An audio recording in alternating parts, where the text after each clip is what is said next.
Assalamualaikum warahmatullahi wabarakatuh.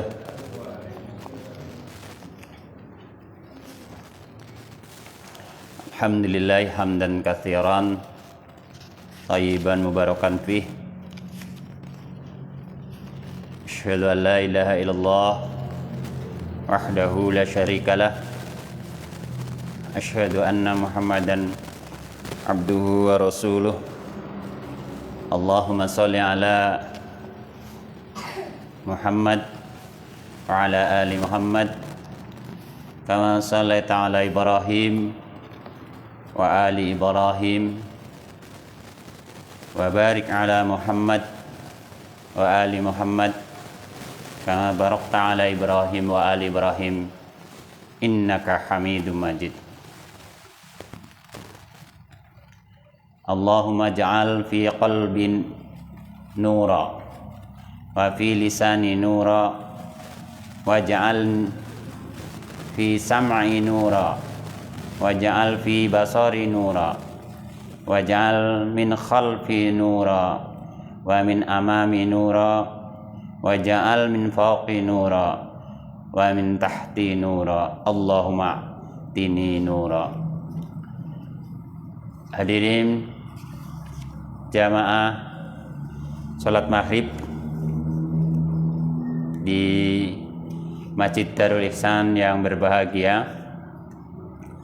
Alhamdulillah, pada petang hari ini, pada malam hari ini, Allah masih memberikan kenikmatan sehat, kenikmatan iman dan Islam kita, sehingga kita dapat menjalankan kewajiban, menjalankan tugas-tugas dalam kehidupan kita, terutama adalah kita beribadah kepada Allah Subhanahu wa ta'ala. Setidaknya baru saja kita melaksanakan kewajiban sholat maghrib yang kita laksanakan berjamaah. Kita bersyukur karena tidak semua kaum muslimin atau kaum mukminin yang ringan kakinya melangkahkan kaki ke masjid untuk melaksanakan sholat maghrib berjamaah. Salawat dan salam semoga kita curahkan kepada junjungan kita Nabi besar Muhammad sallallahu alaihi wasallam sebagai uswah hasanah kita, sebagai contoh teladan kita, agar kita semua, terima kasih, insyaallah menjadi hamba-hamba yang selalu mencontoh perilaku Rasulullah sallallahu alaihi wasallam.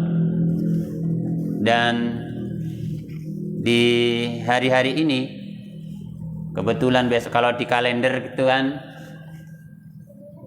sesuai dengan tradisi di Indonesia, pada tanggal 12 Rabiul Awal senantiasa diingatkan kembali berkaitan dengan kelahiran Nabi Muhammad sallallahu alaihi wasallam yang sering disebut dengan Maulid Nabi.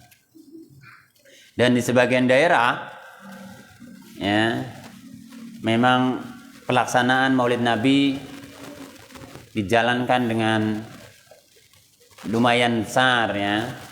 Tapi di sebagian daerah yang lain tidak begitu. Ya, tapi kalau di Indonesia memang secara keseluruhan adalah memperingati hari kelahiran Nabi Muhammad SAW dengan Maulid Nabi. Nah, di antara kita berkumpul di sini, di taklim kita ini adalah bagian dari mencontoh. Laqad kana lakum fi Rasulillahi uswatun hasanah. Dari uswatun hasanah, dari contoh Rasulullah untuk kita melaksanakan taklim, melaksanakan belajar kembali atau melaksanakan kita berkumpul dalam majlis yang dimuliakan Allah, yaitu majlis ilmu. Wa innaka la'ala khuluqin adim.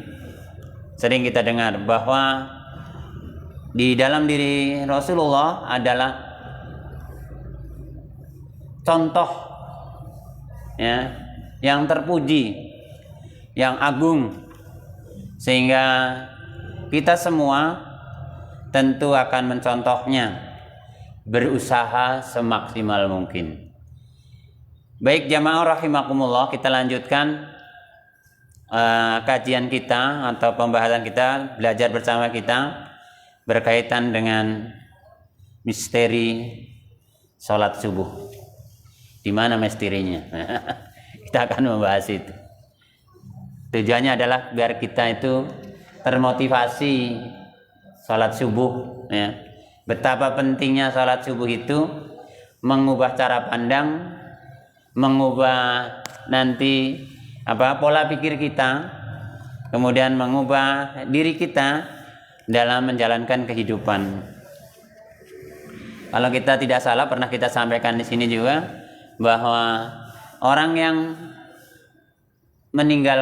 mudah sekali meninggalkan sholat subuh dan sholat isya adalah mereka-mereka yang punya sifat munafik, gitu kan. Kalau nggak salah pernah kita sampaikan, ada di hadisnya.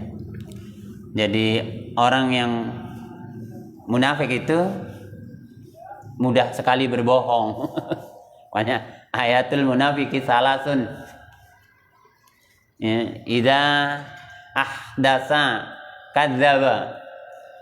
Apabila tanda atau kriteria orang-orang munafik itu, idza ahdasa kadzdzaba, apabila dia ketika berbicara sering kadzab. Kadzab itu dusta, bohong. Wa idza wa'ada akhlafa. Ya, kalau dia janji sering ingkar janji, melupakan, sering gombal gitu ya. Wa idza tumina khana, dan ketika dia dipercaya berkhianat. Itu diantara ciri orang munafik, yang beda antara perbuatannya dan perkataannya, hatinya dan perkataannya. Makanya kalau boleh dikata bahwa orang munafik itu kan orang yang pecah kepribadiannya, jadi terbelah kepribadiannya. Hadirin jamaah rahimakumullah, pada Sabtu bulan yang lalu kita sudah sampai kepada keistimewaan tentang sholat subuh, ya, bahwa sholat subuh itu memiliki pahala tanpa batas. Maksudnya adalah di dalam sholat subuh, termasuk juga sholat subuh kita melaksanakan secara berjamaah, maka pahalanya adalah seperti hadis Nabi, ya kan? Salatul jamaati tafdulu min salatil fadhi bi sab'i wa isrina darajat. Jadi salat subuh itu salah satu di hadis itu, salat jamaah itu termasuk ketika kita laksanakan salat secara berjamaah, maka mendapatkan derajat 27 derajat dalam kalimat hadis itu. Dalam hadis lain adalah 25 derajat. Jadi ketika kita menjalankan salat subuh, maka di antaranya adalah pahala sholat berjamaah dalam sholat subuh itu. Tapi kalau itu sholat itu dilaksanakan secara berjamaah, itu di antaranya. Kemudian yang kedua, dalam sholat subuh itu, di sini kemarin kita sudah mereview kembali di minggu yang lalu bahwa pahala sholat subuh itu laksana pahala sholat malam satu malam penuh. Jadi kalau yang menjalankan sholat subuh itu laksana atau mendapatkan pahala sholat malam satu malam penuh, non-stop, ya. Seperti hadis yang disampaikan, yang diriwayatkan dari Muslim dari Utsman bin Affan radhiyallahu an, berkata Rasulullah sallallahu alaihi wasallam, man salli al-isya jama'atan fa akan nama qala nisfal laili wa man shalla subha fi jama'atin fa ka'annama shallal lail kullah. Barang siapa yang sholat isya berjamaah, maka seakan-akan dia telah sholat setengah malam, ya. Man sholal isya'a jama'ata fa ka'annama qama nisfal lail. Jadi barang siapa yang sholat isya berjamaah, maka seakan-akan seolah-olah dia telah sholat setengah malam. Wa man sholat subha fi jama'atin fa ka'annama shallal laila kullah. Sedangkan barang siapa yang sholat subuh berjamaah dalam syahatan atau dengan sholat isya seperti yang tertera di dalam hadis Abu Daud dan Tirmidzi, maka fa ka'annama shallal laila kullah, maka seakan-akan dia telah melaksanakan sholat satu malam penuh utuh. Jadi kalau yang sholat jamaah, sholat subuh berjamaah, pahalanya sama kita melaksanakan satu malam sholat terus menerus. Pertanyaannya kan kita susah juga lah, kita melaksanakan sholat malam saja berat, ya kan? Berat sekali. Ya, mungkin kalau di bulan puasa ya enak sholat malam, sholat tarawih kan. Karena apa? Karena didorong oleh bulan Ramadan itu, kemudian didorong oleh suasana yang berbeda. Nah, kalau yang sudah hari-hari, apakah kita menjalankan sholat malam? Nah, itu pertanyaannya. Tapi kan kita berusaha. Ya, kalau kita berusaha bagaimana bangun lebih pagi sebelum sholat subuh. Setidaknya 2 rakaat, minimal 1 rakaat pas kalau misalnya sudah ada hampir-hampir sholat subuh, ya kan? Sholat witir lah setidaknya. Itu adalah bagian dari wa minal laili fatahajjat bi, ya, menjalankan sholat tahajud. Untuk sholat tahajud saja berat, apalagi kita mau sholat semalam seuntuk, ya. Makanya kalau kita sudah sholat subuh, ini dorongan loh ya. Bukan berarti kita setelah kita sholat subuh meninggalkan sholat malam. Bukan begitu maksudnya. Bahwa kita sholat malam kalau mau terus-menerus habis isya sampai menjelang subuh, pernahkah kita melakukannya? Kan pertanyaan begitu. Saya yakin yang hadir di sini belum pernah, termasuk saya juga belum pernah, ya. Artinya bahwa itu bayangannya bahwa sholat subuh kita seperti menjalankan satu malam penuh sholat. Jadi artinya bahwa betapa besarnya, betapa pentingnya sholat subuh bagi kita, sehingga Nabi sendiri memberikan gambaran bagaimana tentang sholat subuh itu bisa seperti menjalankan sholat malam penuh. Ada sebuah hadis, ya, di antaranya Bismillahirrahmanirrahim, yang berkaitan kita menjalankan kewajiban. Dalam hadis qudsi yang diriwayatkan dari Abu Hurairah radhiyallahu an, bahwa Rasulullah sallallahu alaihi wasallam bersabda, Allah berfirman, "Wa ma taqarraba ilayya bi syai'in ahabbu ilayya mimma aftaradtu alaihi wa ma yazallu 'abdi yattaqarrabu ilayya bin nawafila hatta uhibba."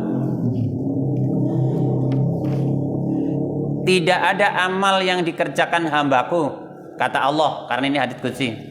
Kata Allah, dengan maksud untuk mendekatkan diri kepadaku, yang lebih aku cintai selain ibadah wajib yang aku perintahkan kepadanya. Dan hambaku terus mendekatkan diri kepadaku dengan amalan-amalan sunnah sehingga aku mencintainya. Artinya bahwa selain selain kita sholat subuh, juga kita mengamalkan sunnah-sunnahnya. Jadi sholat atau kewajiban yang lain selain sholat subuh, atau sunnah-sunnah selain sholat subuh.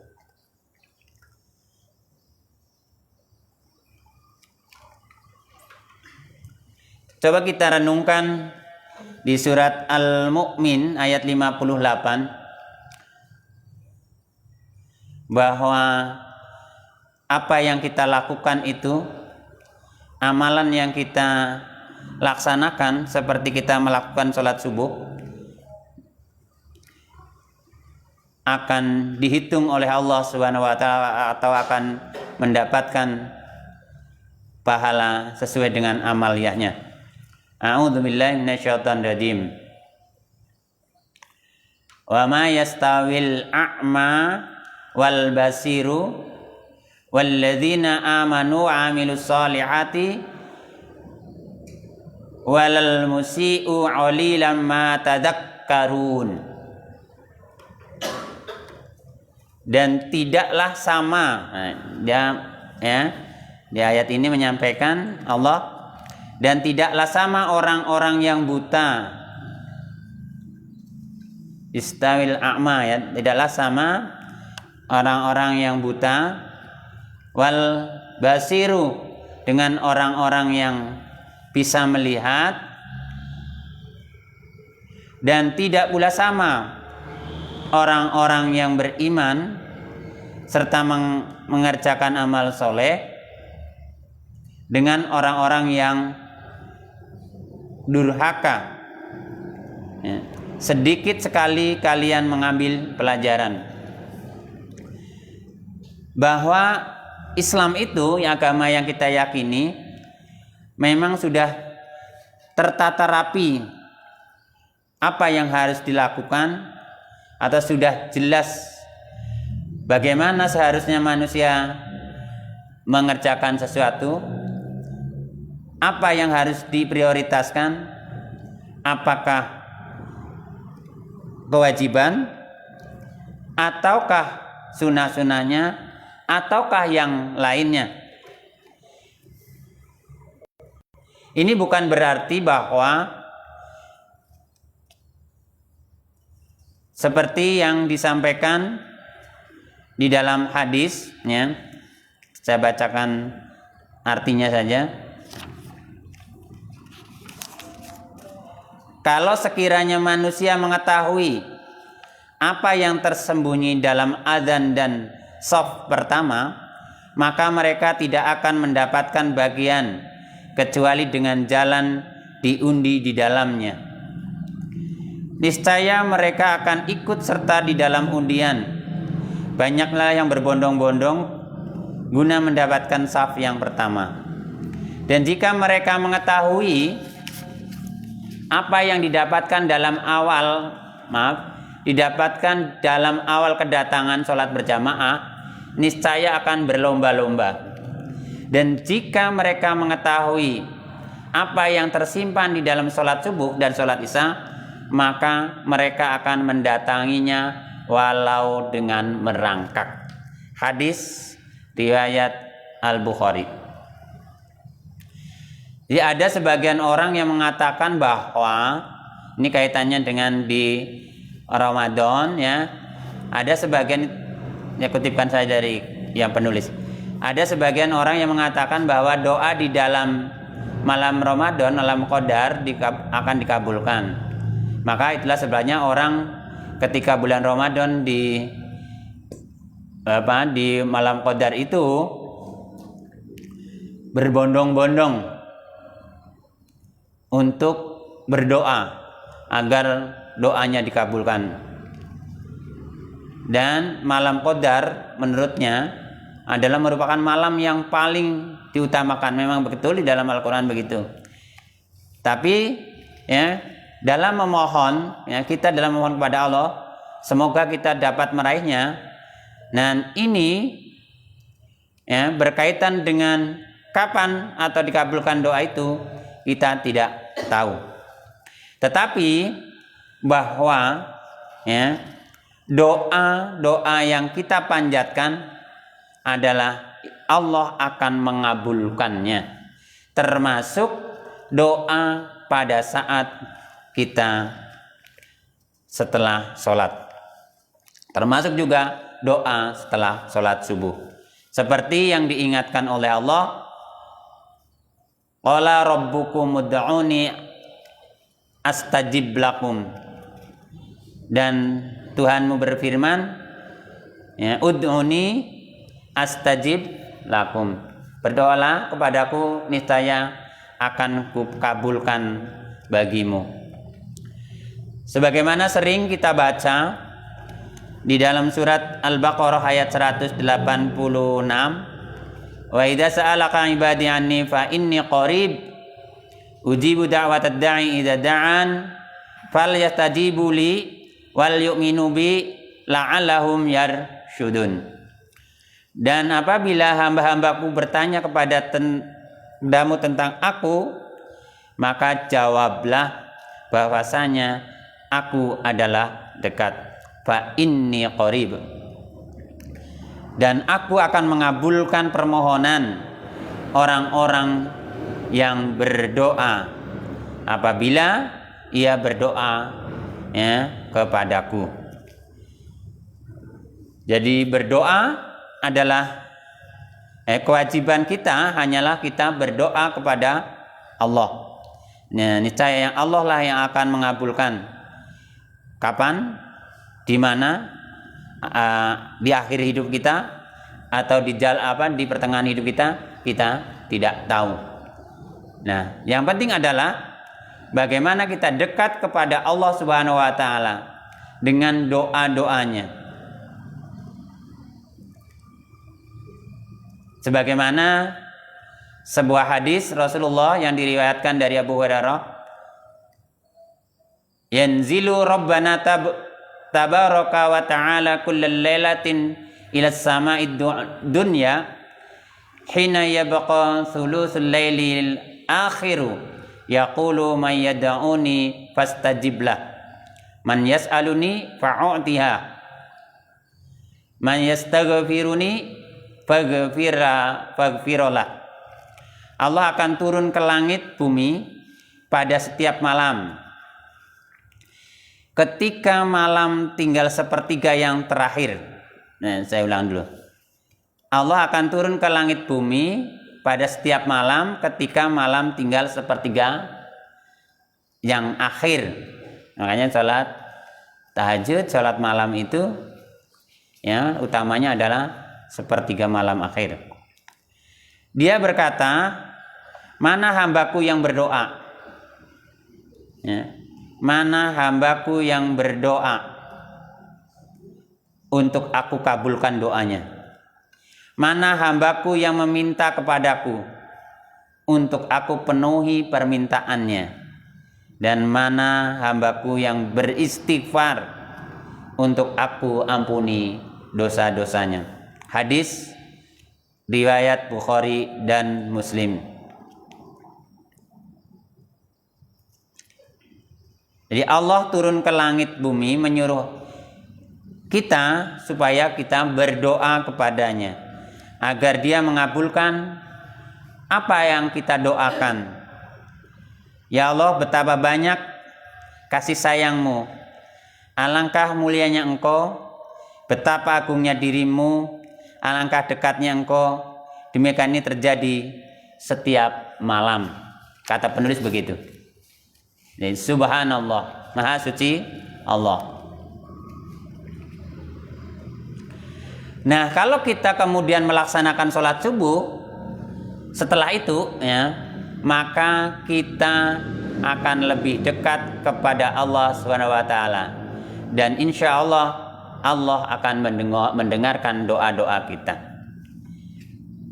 Seperti yang disampaikan oleh Rasulullah dalam sebuah hadis dari Abu Hurairah, aqrabu ma yakunul 'abdu mir rabbih wa huwa sajidun fa'aktsiru du'a. Saat yang paling dekat antara Allah dan hambanya adalah di saat sujud. Maka perbanyaklah doa pada waktu sujud. Ini pernah dibahas. Maksudnya doa-doa apa? Doa-doa apa yang diucapkan pada kita sujud? Karena dalam hadis ini kan sebenarnya aqrabu, dekatnya antara al-abdu mir rabbih, ya, hamba dari Tuhannya. Pada saat apa? Wa huwa sajidun, pada ketika kita saat sujud. Maka pada saat sujud itu fa'aksiru ad-du'a, banyak-banyaklah berdoa pada saat sujud. Nah, dari pemahaman saya yang terbatas, itu bukan membaca doa-doa yang lain. Ya, perbanyak doanya, ya doa-doa yang disunahkan, doa-doa yang ada petunjuknya pada saat kita sujud. Ya, pernah kita jelaskan ketika kita sujud kan kita bisa membaca doa apa itu? Subhana Rabbiyal a'la, ya. Atau membaca Subhanakallahumma rabbana wa bihamdika Allahumma firli, kan sebanyak-banyaknya. Dan ini kalimatnya begitu kalau dengan hadis yang ini kan hadis termasuk hadis umum. Tetapi bukan pada saat kita menjadi imam. Ya, jadi bukan pada saat kita menjadi imam. Yang untuk sujud diperbanyak doa itu adalah pada saat kita sholat sendiri. Kalau pada saat kita sholat menjadi imam, maka sholatnya sesuai dengan standar pengetahuan kekuatan makmumnya. Jadi tidak, ketika membaca juga jangan terlalu panjang. Ketika ruku, ketika sujud bacanya juga jangan terlalu banyak yang kita ucapkan dan doakan. Jadi sesuai dengan kemampuannya. Tapi kalau sholat tahajud, sholat sendiri, silahkanlah perbanyak doa, perbanyak mendekatkan diri kepada Tuhan. Karena pada saat sujud itulah, ya, hamba dari Tuhannya sangat aqrabu, sangat dekat. Jadi pahala sholat subuh sangat tinggi. Jadi kewajiban melaksanakan sholat subuh penting, ya. Dan insya Allah orang yang sholat subuh berjamaah dan doanya lebih cepat dikabulkan. Tetapi masih, kenapa? Pertanyaannya, kenapa masih banyak orang susah sholat subuh? Kalau saya sebagai guru, ya, ketika tanya ke anak-anak, mungkin Pak Rusman sering juga menyampaikan, kalau sekian siswa dalam satu kelas, 32 siswa dalam satu kelas, itu kan rata-rata 10, ya itu yang sholat subuh. Itu banyak, sudah luar biasa. 10, kadang-kadang hanya cuma 4. Alasannya berbagai macam. Yang kesiangan, ya, yang ada yang ditanya, siswa saya nih, ya, kenapa kamu bangun jam berapa? Jam 5. Lah kenapa enggak sholat subuh? Habis bangun kamu ngapain? Main HP. Anak sekarang tuh, ya. Ya, makanya kalau anak-anak sekarang yang masih SD, masih tingkat SMP, ketika malam HP-nya diambil lah, ya. Ketika malam HP-nya diambil, disimpan orang tuanya. Nanti kalau memang diperlukan baru dikasih. Karena nanti kalau nggak begitu, itu bisa sampai malam main HP, nggak sholat subuh, bangun saja lanjutan main HP, nggak sholat, sholatnya juga nggak, subuhnya juga nggak.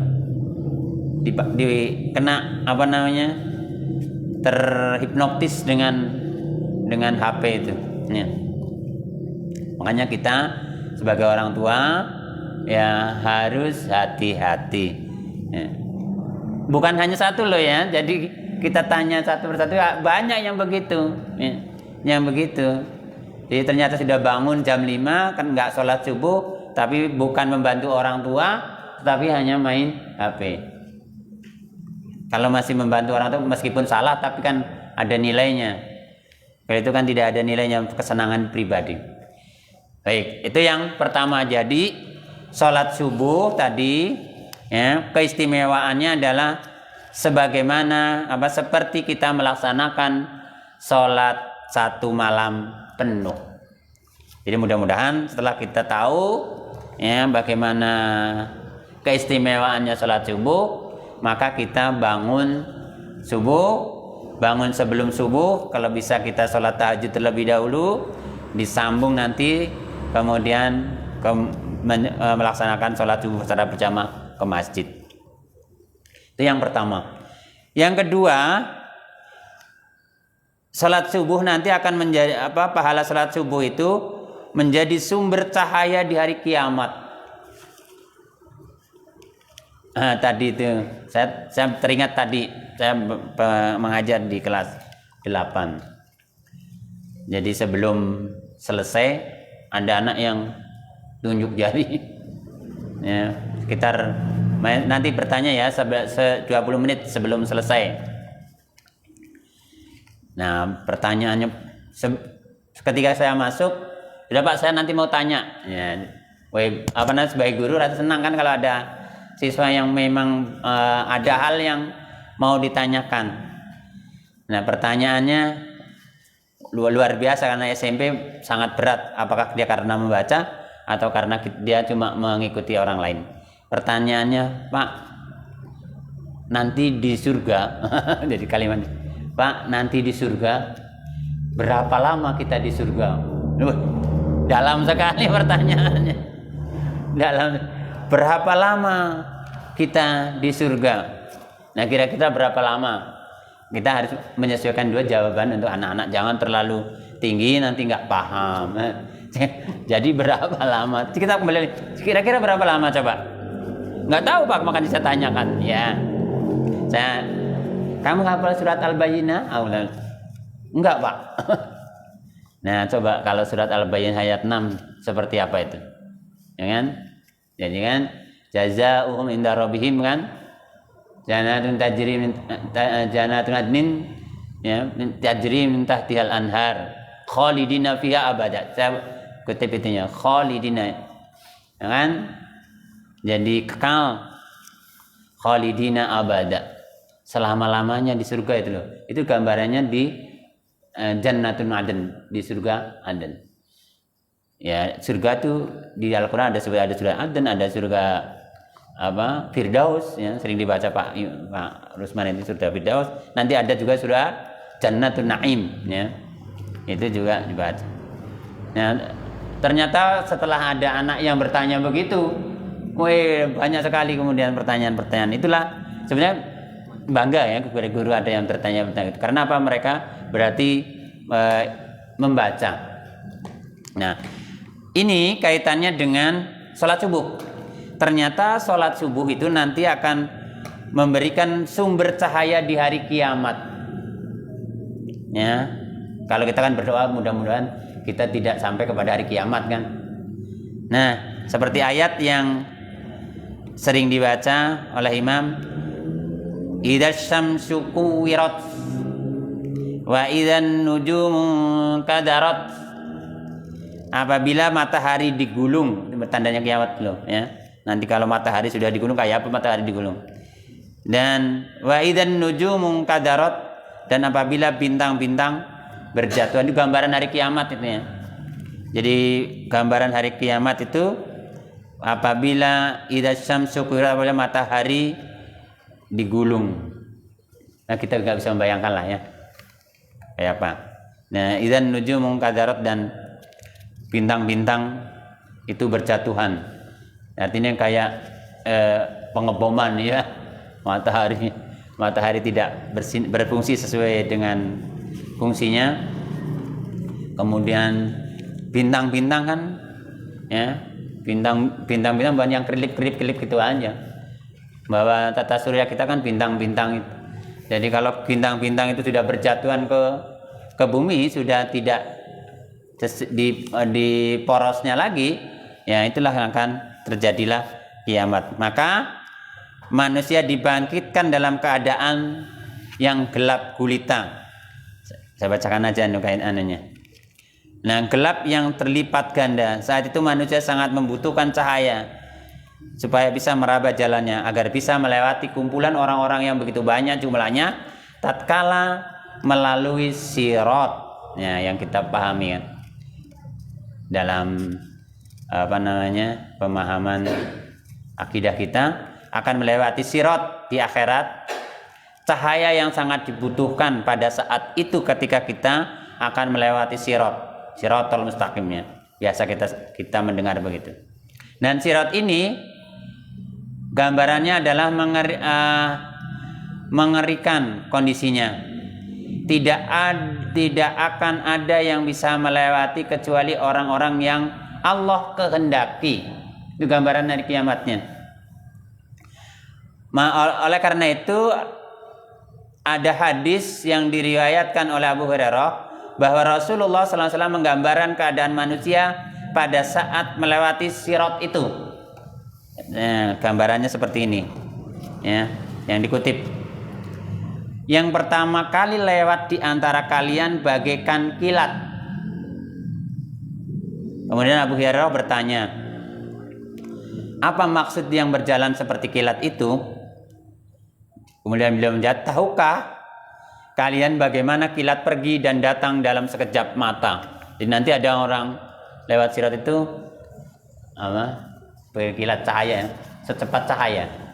Cahaya berapa tuh? Kecepatannya Pak Jum.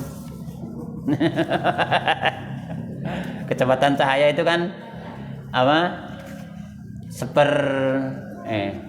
kecepatannya berapa? Lupa. 360.000 ya, detik ya, per detiknya. Ya, seset ini ya. Jadi itu gambarannya ya. Kemudian Rasulullah SAW melanjutkan sabdanya, kemudian ada yang berjalan seperti angin, kemudian seperti burung dan kendaraan. Perjalanan mereka sesuai dengan amalan mereka sendiri. Kemudian Nabi kalian berdiri di atas sirat seraya berkata, ya Allah, selamatkan sampai amal perbuatan seseorang hamba itu lemah, sehingga datang seorang laki-laki yang tidak bisa berjalan kecuali dengan merayap. Dan pada yang kedua, sisi sirat terdapat anjing yang terikat, yang diperintahkan untuk menyerang siapa saja yang melewatinya. Maka siapa yang berjalan dengan tegak akan selamat, dan barang yang berjalan tertatih-tatih akan masuk neraka. Nah, gambarannya kan gampang dipahami sebetulnya. Jadi kalau orang yang beramal soleh itu nanti, ya, orang yang baik-baik jalannya seperti kilat itu, cepat. Tapi kalau bisa juga kita berjalan tegak. Bisa juga kita akan nanti berjalan seperti angin. Wis, ya. Ada yang seperti burung terbang. Kemudian ada juga yang seperti kita kendaraan, itu maksud dalam mungkin kita biasa berkendaraan. Kemudian Abu Hurairah berkata, demi zat yang jiwa Abu Hurairah ada di tangannya, atau demi Allah, sesungguhnya dasar neraka jahanam itu dalamnya 70 kaki. Hadis riwayat Muslim. Pada hari yang sangat berat ini, gelap gulita keadaannya, Allah hanya memberikan cahaya kepada semua orang Islam. Ya, maksudnya pada awalnya diberikan kepada semua orang yang menyatakan Islam ketika hidup di dunia. Dan sebagian dari mereka akan menjadi munafik yang hanya berbicara dengan lisannya tetapi hatinya mengingkari, sehingga apabila semua sudah mendekati Sirat, Allah hanya akan memberikan cahaya itu kepada orang-orang mukmin yang jujur saja. Jadi, orang yang sholat subuh adalah bagian dari itu. Nah, jadi rincian peristiwa itu terdapat juga dalam hadis, di hadis Sahih Muslim, dan Allah menggambarkan hal itu di dalam kitabnya seperti ini. Saya bacakan. Yaitu pada hari ketika kamu melihat orang mukmin laki-laki dan perempuan sedang cahaya mereka bersinar di hadapan dan di sebelah kanan mereka, dikatakan kepada mereka, pada hari ini ada berita kabar gembira untukmu, yaitu surga yang mengalir di bawahnya sungai-sungai yang kamu kekal di dalamnya. Itulah keberuntungan yang besar orang mukminnya. Pada hari ketika orang-orang munafik laki-laki dan perempuan berkata kepada orang-orang beriman, tunggulah kami supaya kami dapat mengambil atau bisa mengikuti berdampingan dari cahayamu. Dikatakan kepada mereka, kembalilah kalian ke belakang dan carilah sendiri cahayamu untukmu. Lalu diadakan di antara mereka dinding-dinding yang mempunyai pintu. Di sebelah dalamnya ada rahmat dan di sebelah luarnya terdapat siksa. Orang-orang munafik itu memanggil orang-orang yang beriman seraya berkata, bukankah kami dahulu bersama-sama dengan kalian? Kemudian orang-orang beriman itu menjawab, benar, tetapi kamu mencelakakan dirimu sendiri dan menunggu kehancuran kami. Dan kamu ragu-ragu serta ditipu angan-angan kosong sehingga datanglah ketetapan Allah. Dan kamu telah ditipu terhadap Allah oleh setan yang penipu itu. Maka pada hari ini tidak diterima tebusan dari kamu dan tidak pula dari orang-orang kafir. Tempat kamu ialah neraka. Ya, tempat kamu adalah neraka, dialah tempat berlindungmu, dan dia adalah sejahat-jahat tempat kembali. Bisa dilihat di surat Al-Hadid ayat 12 sampai 15 berkaitan dengan penjelasan surga, gambaran surga dan neraka. Baik, ya. Terakhir,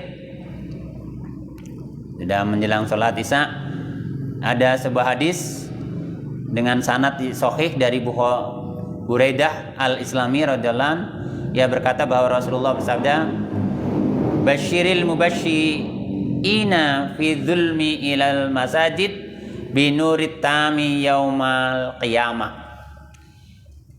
Basyiril musya'ina fi dzulmi ilal masajid binurit tami yaumal qiyamah.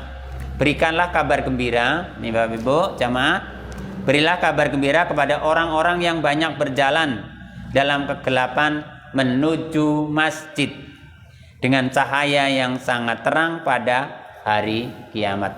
Jadi insya Allah meskipun kita gelap, kadang-kadang kehujanan, kita ke masjid akan menjadi terang pada saat nanti di hari kiamat.